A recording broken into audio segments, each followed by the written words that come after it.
আছি এখন বিমান বাহিনী জাদুঘর। এই বিমানের নাম হচ্ছে MiG-21 FL ফাইটার এয়ারক্রাফট। বিমানের ভিতরে বসবো। তো আমরা এখন পাইলট হয়ে গেলাম। এখন আছে আজিম যোগে ডাইনোসরের কোলে।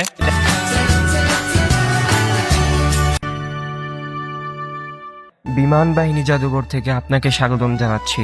ওয়েলকাম টু বিমান বাহিনী জাদুঘর। আজকে আমরা বিমান বাহিনী জাদুঘরের সম্পূর্ণ দৃশ্যটা কভার করার চেষ্টা করব। সম্পূর্ণ ভিডিওটি ধৈর্য সহকারে দেখতে থাকুন, অনেক কিছু জানতে পারবেন। আমার সাথে আছে সীমান্ত। চল নাবিল ঘুরে দেখা যাক। চলুন সামনে দেখি আরো কি কি পাওয়া যায়। এখানে দেখলাম একটা খাবারের জায়গা, তো সে বলছে খুবই অসাধারণ, মানে সেই স্বাদ। 20 টাকার জন্য এটা একটা পারফেক্ট। এইদিকে কিছু বিমান আছে, আপনি আসি হয়তো আপনি দেখলে কিছু জানতে পারবেন। চলুন। এই যে দেখতেছেন বিমানটা, এই বিমানের নাম হচ্ছে MiG-21 FL ফাইটার এয়ারক্রাফট। এটার বিশেষত যদি বলি যে এটার ওজন হচ্ছে 7,800 কেজি।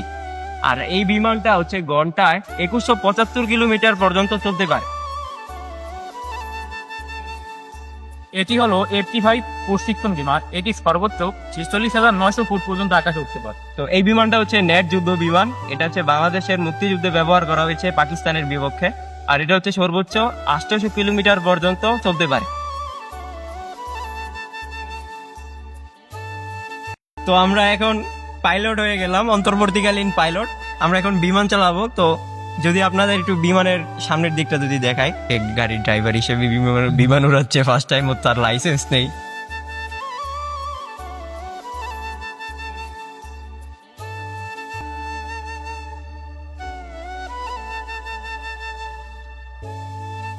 তো সীমান্ত, কি রকম অনুভূতি হচ্ছে? বিমানটা পুরাই খুব সুন্দর। এটা মানে এসি আছে ভিতরে। বিমানের ভিতরে আছে। এখন আমরা বিমান জাদুঘরের সবচেয়ে সুন্দর বিমানের রিভিউটা দিব। ভি কোম্পানির এসি আছে। তো বিমানের ভিতরে যাবো, সীমান্ত তাড়াতাড়ি। তো ফার্স্ট টাইম আমি বিমানের ভিতরে ঢুকবো। সে মনে হয় মুক্তিযুদ্ধের আমলের বিমান, ঠিক না? বিমানের ভিতরে বসবো, একদম পাইলট ফিল আসতেছে আমার। আমার কো পাইলট সীমান্ত সাহায্য করবে বিমান উড়াতে। তো সীমান্ত পারবা তো? হ্যাঁ, অবশ্যই। এবার তো সিনের জায়গা পেলাম। কি সিনো মামা, তুমি একটু রিভিউ দিয়ে দাও তো। এখানে তারাও দেখেন ফ্যামিলি নিয়ে ঘুরতে যাচ্ছে। তো আপনি চাইলে আপনার ফ্যামিলি এইভাবে ঘুরতে আসতে পারেন। এখন আছে আজিম যোগে ডাইনোসরের কোলে। ডাইনোসর কিন্তু যে কোনো সময় আগুন দিতে পারে, তো সাবধানে থাকবেন। নাবিল, এটা কি? এটা হচ্ছে তোর রূপকথার রাজ্যের একটা ব্যাগ, অনেক বিশাল বড় হাইব্রিড জাতীয় ব্যাগ। করে দেখেন নাগরদোলা সহ বিভিন্ন পিকনিক স্পট আছে। তো শীতকাল সফরে আপনারা সোনারগাঁও না গিয়ে এখানেও আসতে পারেন, আপনার জন্য সুলভ মূল্যের হবে। এখানে নাগরদোলা, তারপরে এই যে দেখুন নৌকার মতো একটা সুন্দর জায়গা আছে, লেক আছে। তো এখানে আপনি বোটে করে ঘুরতে পারবেন আপনার ফ্যামিলির সাথে। এখানে রেলগাড়ি আছে, তো বাস্তব রেলগাড়ির মতো। ও অসাধারণ, মানে এক কথায় অসাধারণ। দেখুন কি একটা সুন্দর একটা ভিউ এখানে আছে। এখানে ফুলের বাগান আছে, সুন্দর সুন্দর ফুল আছে। এই দেখুন আর একটা ফুল গাছ। তো যার মা বোন আছে যারা ছবি তুলতে পছন্দ করে, তারা এখানে এসে ছবি তুলতে পারেন। এই যে এখানে বক আছে সামনে, আরো বিভিন্ন ধরনের ফুল আছে। আমি কিন্তু সবগুলো ফুলের নাম জানি না, তো দেখতে থাকুন ফুলগুলো কিরকম।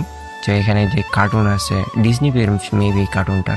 তো বাচ্চারা যারা আছে তাদের জন্য আরো বিভিন্ন ধরনের জায়গা আছে, মানে খেলার। এই যে শিশু পার্কের মতো, এই যে দেখুন রেল লাইনের মতোই, মানে একটা সাব সেক্টর।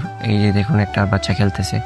তো শিশু পার্কের মতোই বিমান বাহিনী জাদুঘর, আপনি বিভিন্ন ধরনের রাইড পেয়ে যাবেন। যে এটার নাম ব্লু ওয়ার্ল্ড উইক, এখানে 40 টাকা লাগে মেবি।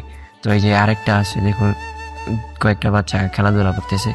তো এই যে গেমস কার্নিভাল আছে, এখানে বিভিন্ন ধরনের গেমস খেলা যায়, আপনার বাচ্চারা এখানে আনন্দ করতে পারে। তো এই যে দেখুন গেমস খেলতে বড় মানুষও কিন্তু বাদ যায় না। তো এই যে একটা বাচ্চা গাড়ি গেমস খেলতেছে।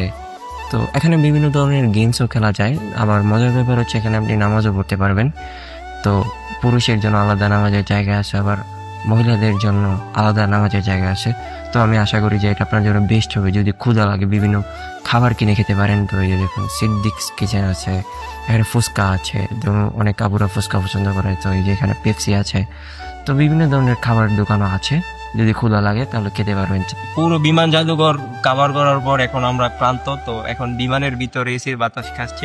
যেটা বলার ছিল যে আমাদের কাছে যখন টাকা থাকে তখন ঘুরতে পারি না, আবার যখন ঘুরার ইচ্ছা থাকে, যথেষ্ট পরিমাণ সময় থাকে, তখন কিন্তু আর আমাদের টাকা থাকে না। তো জীবনটা এরকমই, সবারই অপ্রাপ্তি থাকে। অপ্রাপ্তির মাঝেই আমরা চেষ্টা করব ঘোরার, ফ্যামিলিকে সময় দেওয়ার।